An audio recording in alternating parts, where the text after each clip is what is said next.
number one liner who's got to be taken to task because he admits that he was refereeing Liverpool on the line, but he was a massive Liverpool fan.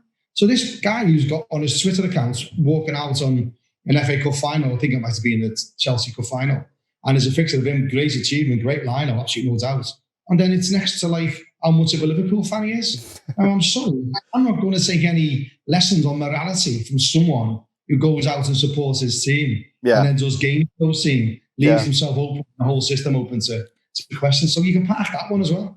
Yeah, there'll be footage of him either on the line at Anfield, surely. I mean, and then him saying onto it. I'm surprised with the way that fan forums are these days that someone hasn't gone, hang on a minute, there's this lino, here's his Twitter saying he supports this club, and they've not just absolutely kicked off, and I can't believe it's flown under the radar, something that big for this long.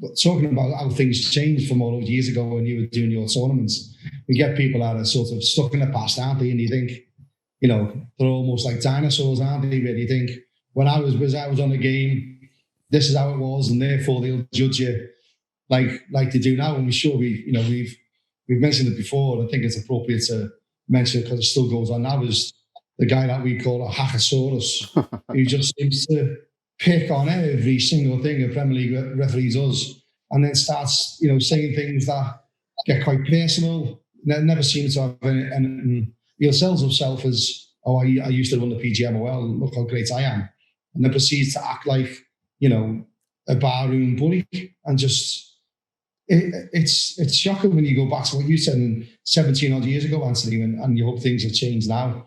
I'm glad to say that I like to think it has changed, but when you get people you like to think they've got influence and they listen to like Hackosaurus, as we call them, it just doesn't have the situation solved, does it? I am going to do some sort of graphic for this bit where it just goes Hackosaurus. It'll be like a weekly thing. We need to do something because somehow people listen to him. Yeah. And there's other cronies who say things that are outrageous, and it's almost like a starting gun for referee abuse. Yeah. And he can go around there on Twitter, on Facebook. You see, in our Facebook page, we had even today, I've been blocked by Hackett. It's almost a badge. And I think we should ask Facebook, you get a little badge. Oh, he's a top contributor. Oh, he's a prime subject. We should have one, I've been banned and blocked by Hackett badge. It'd be absolutely great. But it seems like the things you get, he'll block you for are just a mild disagreement. Someone will say, Keith probably shouldn't be like having a go at the top refs when we're trying to encourage a respect agenda. And he'll just go, nah, you're fucking blocked. Nah, I'm not having that. Don't disagree with me. Blocked. It doesn't, in terms of, it goes back to, what's it called? Popularism. So he just wants to stay relevant. He's not really contributing anything worthwhile. He's not progressing any sort of respect campaign or equality or anything like that. But he does know that he's renowned as a referee from back in the day. He's got the name. He did manage the PGMOL. But now... I know. You probably got mugged on the way home by Dick Turpin. You know what I mean? It's just like, come on, let's get into today's game. Like, I know. I mean, I've met the guy. I've heard him speak, and he's obviously, like you say, wearing badges. He wears the badge of, I'm a proud Yorkshireman. I say what I think, and I don't make it flowery or anything like that. You can't do that for me. Well, yeah, but the thing is, that's different from saying, I disagree with you and here's some valid reasons why, or I disagree with you and if you disagree with him, I'm going to block you. And there's no discussion because I'm right, I'm the king of this hill and no one can kind of come up. It's crazy. It's absolutely crazy. I was, when I was on the Football League line, just drop that one in. He was in Mike Riley's position then. And I'll say it now, he wasn't popular. I worked there under Mike Riley and I worked there under him. And trust me, it was a much better world in Mike Riley's world than it was in his. But all the people that's ran the PGMOL from Philip Don and how come Philip Don isn't doing what he does? Philip Don was just as successful. You don't see Philip Don going on Twitter and slagging off, just slagging them off, and then encouraging people to join in this beratings of referees. Then you get that number one liner who's got to be taken to task because he admits that he was refereeing Liverpool on the line, but he was a massive Liverpool fan. So this guy who's got on his Twitter account walking out on an FA Cup final, I think it might have been the Chelsea Cup final, and there's a picture of him, great achievement, great liner, absolutely no doubt. And then it's next to like how much of a Liverpool fan he is. And I'm not going to take any lessons on morality from someone who goes out and supports his team and then does games for those team, leaves himself open, the whole system open to questions. So you can park that one as well. Yeah, there'll be footage of him either on the line at Anfield, surely. I mean, and then him saying onto it. I'm surprised with the way that fan forums are these days that someone hasn't gone, hang on a minute, there's this lino, here's his Twitter saying he supports this club, and they've not just absolutely kicked off, and I can't believe it's flown under the radar, something that big for this long. I think he did a Liverpool derby on the line as well. Pretty sure. We'll have a look at it. We'll research that. Yeah, if I can find the tweets or photos, I'll pop them up as a little graphic now. And we need to make it clear, Nathan. You can sort of do a little bit of research on me and Anthony's mindset here, but we need to understand that we can't just pick on referees and then tell other people off who aren't picking on referees. But the whole point of us doing this is he's not good for the game of refereeing. And he is actively encouraging. Yeah, he's got credibility. Yeah, Glenn Tierney's got credibility. Yeah, Guy Beale's got credibility.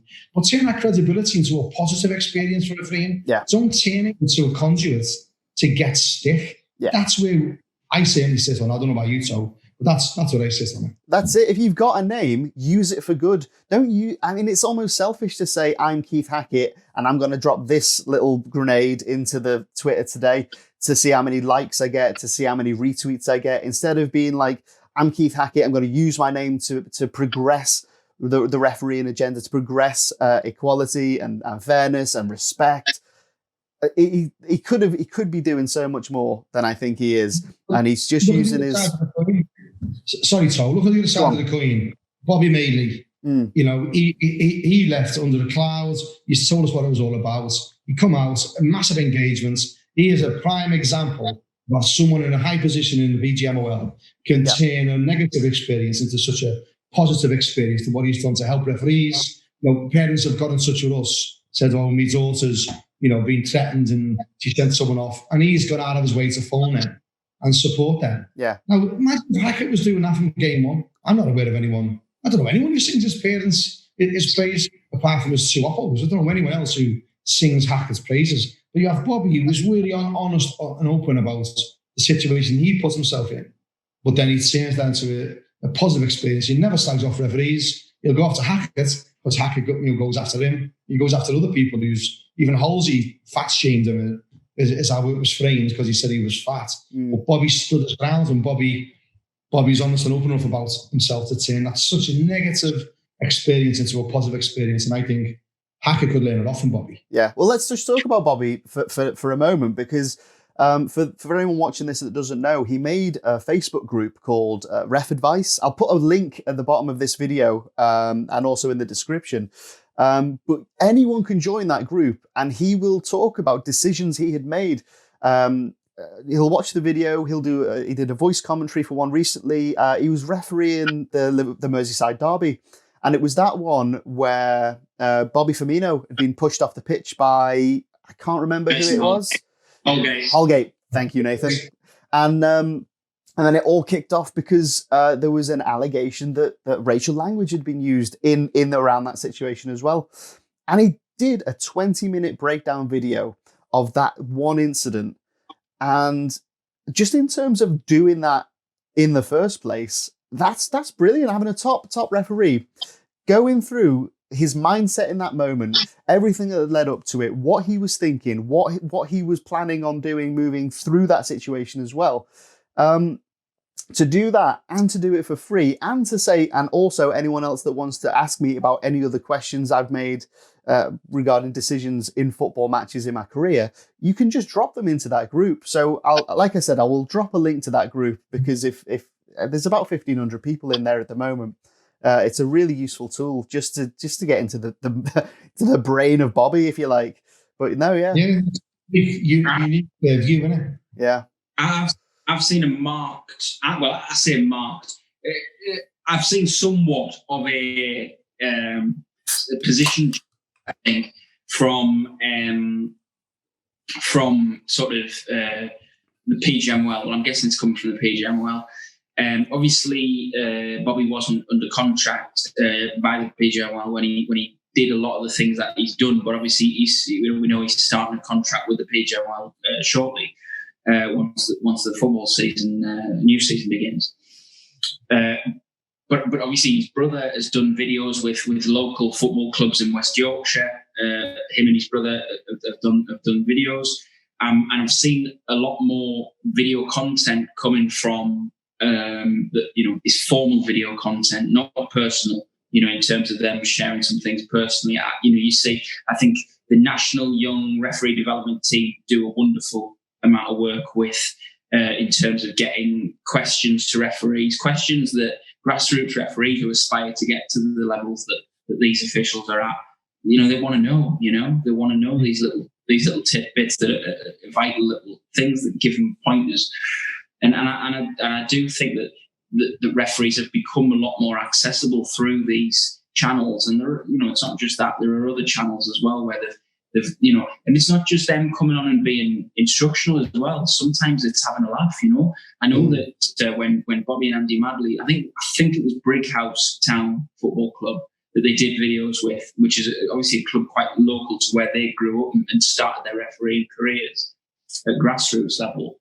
But it wasn't just that; it was the fact that you would get people who had been on Sunday morning leagues in West Yorkshire would be sending in sort of messages, and they'd be having a laugh, and it was things like, I remember one of them was who would be in your band, and it's just stuff like that you see the personality of the referee, and it gives them that bit more human touch that I think you talked about previously, where you get this whole thing about robotics a little bit with referees, and there's the there's the feeling that we don't care and we're not human, we don't have feelings, and all of the sort of really quite scandalous comments that get made in the heat of the moment. And I do think that it does nothing but good. Obviously there's a line and we all understand that, but I think it does nothing but good to understand what these people are like as referees, and it increases the level of integrity and respect that you have for them as characters and human beings, and it makes you understand a little bit more about them and where they're coming from. I agree. The humanising of a match official is something that hasn't been done much. You think we all haven't got a mum and dad, we haven't got any mates, we're all sort of bus spotters, no offence to bus spotters. But they don't realise that, we have got mates, we do like a crack, we do like football, we can't sell a joke, we have got a personality. You don't get to that level of football. I'd say you don't get to level 2B/2A without a good, strong character and a little bit about you. Some people can frame that as arrogance, some people can, but the environment creates the arrogance. Players will say, the referee won't talk to us. You get that all the time, don't you? But what do you want to do? Have a chat about EastEnders. Go on and get distracted. He's missed a penalty because you wanted to say what the foul was 10 minutes ago. And I think when players realise there's a difference between communicating and talking to us, then everyone in the game will realise that we'll all talk to you, but you're not going to shout at us. We're not going to get distracted from what we're getting hands. And there's a way of framing that. I think you're spot on there, Nathan. I really do. Well, talking about dehumanising referees, this is a brilliant time, I think, to segue into everyone's favourite topic of officiating, VAR. Now, Martin, I know that you shared on Ref Support UK, was it yesterday? And then there was another follow-up post today about FIFA have taken control of VAR away from the International FA Board.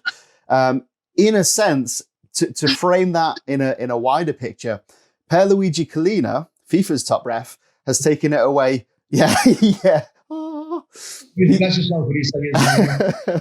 Has taken the way in which VAR has been implemented, especially in the Premier League, away from David Ellery. Now, this raises the question: is the way that VAR has been used specifically in the Premier League, where it's come under, I think, the most criticism, back into the hands of FIFA, who want a more universal way in which VAR is used successfully in places, I'd say, like Australia in the A-League. They've had some really good uses of VAR.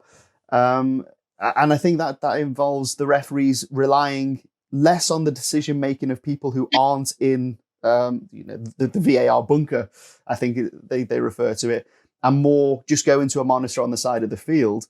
Again, just allowing the referee on the field of play to make that decision instead of going to the earpiece and saying, oh, someone in Bletchley Park has gone that this isn't a penalty or this is a penalty, so I'm going to go with them. Kind of deferring that responsibility. That's the way it's done in the Premier League compared to how I think FIFA want it to be done in, say, for example, the A-League. What do you guys think about that?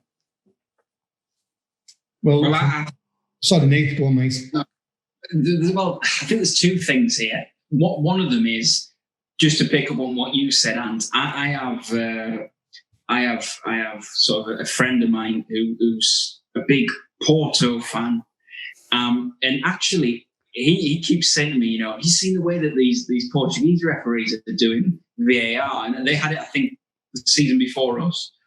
And I do think that I've heard about real problems. I think it was in Germany they had a lot of problems as well. And the way I look at it, from what I've seen, I know that obviously we have the Premier League product rammed down our throats, so we have a very different point of view from maybe seeing what we see. And I know there was a lot of talk about the way it was used in Russia in 2018 at the World Cup and all of that kind of thing. I think we're about in the middle, to be honest. I don't think we're the best operators of it, but I certainly don't think we're the worst. As for the whole situation about this change and about it moving away from IFAB and moving more to FIFA with Mr. Collina, I think it can only be a good thing in terms of Collina is the man who is having a lot of conversations with FIFA referees who are operating on Champions League and on the elite list of FIFA, and he's the guy who they get the messages from with regard to the way that they want to be refereeing and advice, just how to improve generally as a referee. So I think that for it to all come from the same place is probably a wiser message, because it means that you're talking about full implementation rather than the technical refereeing coming from one side and then IFAB dictating from another place, which may be at odds with some of the things that have been said from another one. So, yeah, I think there's that. But what I also think is that, it is really, really important to remember that we have had some really good instances of the use of the monitor in the Premier League. Now, yeah, okay, there haven't been that many of them, but I'm a Newcastle United fan, and I saw a wonderful use of it in our game against Southampton, the last game before the break. Graham Scott was refereeing the game. Whoever was on VAR that day said, "Look, Graham, I think we've got an incident here with serious foul play. I just need you to go and have a quick look at it." He went and had a quick look, and it took him no more than 30 seconds, and he was on it, and he got the red card out correctly, and it was textbook usage for me. If he'd said to me, "What do you want it to look like?" that would have been the image that I had in my head. So I think that there has been some really good usage of it, and I do think we should use the monitor more in this country as well, because for me, as begrudged as I am to say it, Liverpool and Manchester United are two of the biggest clubs in England, and neither of them have screens in their stadiums. So I think the use of the monitor is a brilliant, brilliant tool where you're there, you're in the crowd when it's safe, and you actually see the referee run over to the monitor. It tells everybody, 55,000, whatever it is in Anfield, 75,000 in Old Trafford. They can all see it. They can all see that guy going over to that screen. They all know what's happening. And that's the crucial element of it for me, is the communication with the stakeholders, who the fans are the most important people in football, the professional level. And I think we can all agree at that, because they pay the money and they need to know. They need to know as much as possible about what's going on, about what they've paid to say. Yeah, I agree. And you've only got to look at the stadiums now being empty, the value of having fans there. Tempos go down. It directly affected things like the amount of away wins have gone up, because the home team's not affecting it. I know we've touched on it in the past. And I think if we're going to, with the VAR, if we were going to do it as a school report from a head teacher, it's a B and could do better. I think it was sitting somewhere around there. But I think it might be interesting to look at that. Don't forget that the English game is unique in a sense where it's run by an organisation called the PGMOL, who are like a quango of the Football League, the FA, and the Premier League. Very unique. I think there's only one or two in the rest of the world that do that, because FIFA statutes state that the national governing body must run your top game. So that's the first thing that we could mention there. So you've got the politics of Mike Riley, who runs the PGMOL, and in my opinion, does a great job. With a lot of time for Mike Riley. Then you got Ellery, who I haven't really got a good opinion of. I don't think he's done a good job. I think he's made many failings, but they don't call him the Teflon Don for nothing. These two people make decisions on VAR and stuff like that. It isn't just a one cap, one suit fits all, because there's two massive stakeholders there who run our game. And then when you look at VAR from a concept, the first two times that a referee had gone over to a screen, and anyone listening to this or YouTube can check this, the first two times that happens was in FA Cup competitions. It wasn't in Premier League competitions. To me, that tells a tale. There could be some people saying, maybe someone said something, go over and look at the monitor, which puts pressure on Mike Riley, who had the perception that he wasn't doing that. But I think all of us can say that VAR as a concept will benefit the game when they get it right. Absolutely. I think the fans are very important as a stakeholder, because they need to know what's going on. Even now, when I watch Liverpool, now they score, you don't see me running around the room with me Liverpool top on, because I'm waiting to think, what does VAR do? Is this a goal? That in itself has put like a contraceptive on a fan, really, and its engagement in the game. So I think it's right. I feel that Pierluigi Collina, who is just a wonderful, wonderful fellow. Every top referee that I know who we talked about or met have had nothing but high praise for him. Particularly Clattenburg says, he was absolutely instrumental to Clattenburg's journey. And I think having him control of it through FIFA is a real positive move, because there's one thing that we want as match officials, there's one thing that fans want and there's things that players and managers want, is consistency. Now, if you can't get consistency in VAR, what on earth are you going to get consistency in? Mm-hmm. Absolutely, yeah. And I've seen Howard Webb as well. Howard Webb, I think he either dedicated a good few paragraphs or whatever it was, but certainly in his book, he spoke in such glowing terms about Collina. And it's not just about Collina being this wonderful man with a wonderful aura. It's about the way that he had the ability to be a wonderful referee, but then also when he's in communications with referees now in his current role as a retired match official, where he's working to develop referees and to manage referees at a really high level. It's the way he breaks down the concepts that he's trying to put across and conveys them in such simple terms ultimately that make referees go, oh yeah, that makes a lot of sense, and I can add that to my game really easily, and we can do this a lot more effectively, or whatever it might be. So I think that I'm sure that although he didn't work with VAR during his career, that he will be able to, or he certainly will have studied it and understood every aspect of it, and considered ways that he could improve the execution of its usage, and also improve the execution of it from a human perspective of how human referees on pitch have a relationship with the technology away from the pitch and their colleagues who are operating the technology. Yeah, And that's the way. That's the most important thing, I think, is how VAR is implemented, because it's here and it's here to stay. It's not going to go away ever. I think that we've got to accept that it's now part of the game at the elite level. The plus side, I think, is that the accuracy of those fine margin decisions, or even overall accuracy, when you take that into consideration, has improved. But like Martin says, the game has somewhat sterilized around the celebration of goals, or just the passion of the fans, because you don't want to celebrate, because if you celebrate too soon and then VAR overrules it, as is always the way in stadiums, the opposition fans will go, "Why, you dickhead, why?" So you hold on your celebration. Is it VAR? And then it is, and you're like, yay. You have had this kind of sterile, sanitized version of a goal going in. And that is the most important part of the game, is obviously who scores more goals. And VAR, the way it is being used at the moment, especially in top flight English football, is kind of stifling it. But it's here to stay. And I think Collina he's got the job of now using VAR and not killing the game. I saw such a wonderful interview in the Athletic, which, by the way, I have to say, the Athletic have been absolutely wonderful. I think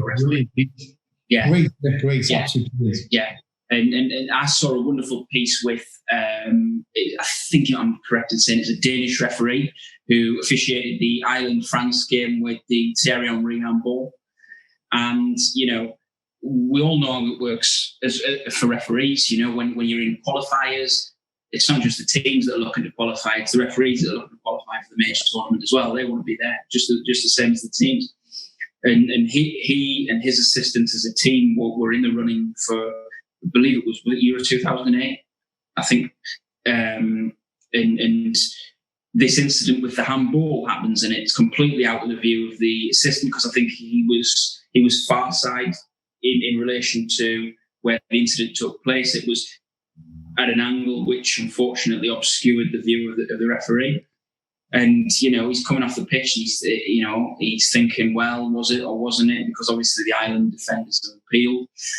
And that was the end of his opportunity to kind of qualify and go to the major tournament. And the best he got after that was as a fourth official. I think he was taken as a specialist fourth official, and he never got the opportunity to officiate a major tournament. And he's basically, the crux of the whole article was basically saying, look, here's a guy whose career was absolutely destroyed by this.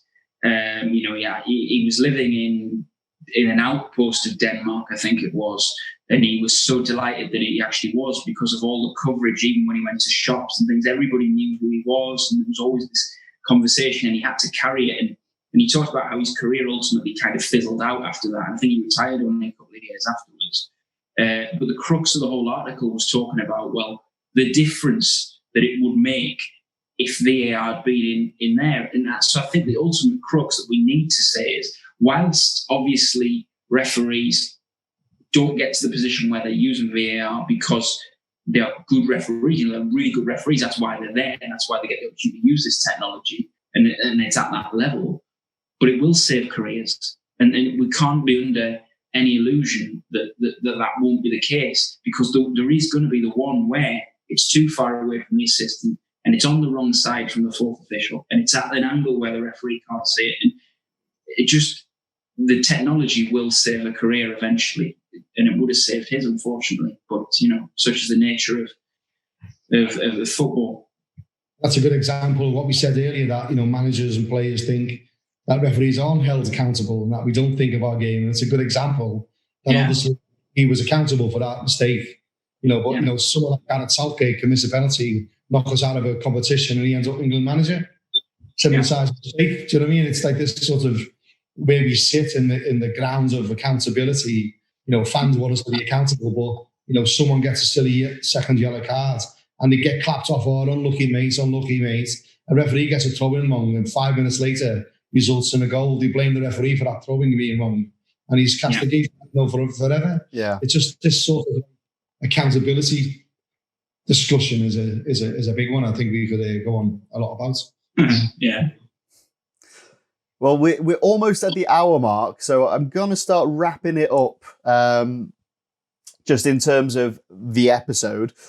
So the one question I had for you two, just a light one to finish off, is what's your favourite whistle that you've used as a referee and why? Do you want to go with that first? Yeah, go on. I would say one that the players listen to. One that the players hear and players listen to. Don't care what colour it is. That's what I go. I always use a Fox 40. Always loved it. Always had a black one. Even as a coach now, I can't stand seeing a coloured whistle. So that's a discussion for someone else. Oh no! It's whatever whistle you want that works for you. It doesn't work with a P. A P whistle is for rugby. I'm sure even rugby refs like that. But I think it's got to be P-less. Fox 40 has been wonderful. But God, I hate seeing referees with a pink whistle, a yellow whistle, a red whistle. What's all that about? Where did that come from? And what colour's your whistle? So do you do that? Why is he using colours whistle? You look such a knobhead. Because we're not right. As a referee, you're only allowed to wear black, and your boots have got to be black, and everything's black, and we're not emos. So. Some will say we are. Yeah. But yeah, no, it's just a little bit of colour in it. So I've got I use an Acme T2000, so it's a big chunky one as well. Neon green, neon yellow. And yeah, literally the opposite of yours. The sleek black. But yeah, no, it's good. It fits really nice, and you can like you say, the most important thing is the noise it makes. Will the players hear you? Yes or no?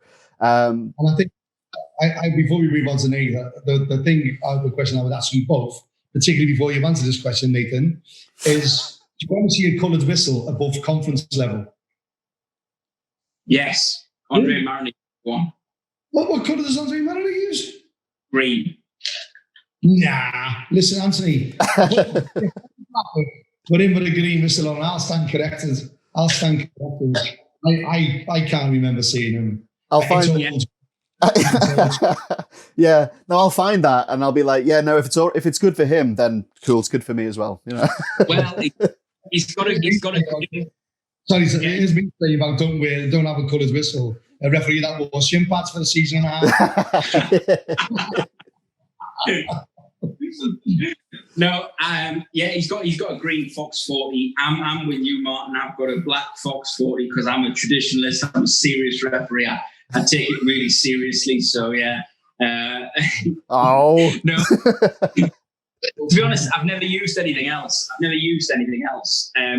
On the course, they give me a P whistle, and immediately I changed to a P-less whistle. So I think I must have used it in my first game. I used a P whistle, but ever since then I've been a Fox 40 man, just because everybody else seems to use it, and I've not seen one that particularly means that or has given anybody else any greater sort of in the surroundings I use it in anyway, given anybody any sort of greater authority. But in recent times, and certainly since I've started running the third team, I've seen a lot more debate about whistles and things. So I know that there's definitely more options out there. But I always had this thing as well about rugby and football and things, and I always thought that the type of whistle that you used depended on what sport you're officiating was. But yeah, Fox 40. I'm a bit of a sheep in that respect. I think black Fox 40. Have you seen, just following on, because that's just reminded me of a discussion over on the referee forum that said in America now, in some states, they're starting to reintroduce amateur football. But one of the stipulations of it is that the referees have to wear a mask and use an electronic whistle. If amateur football started right here in the UK tomorrow, would you referee with a mask on, and would you use an electronic whistle? No, because you won't be able to breathe properly. Fair point.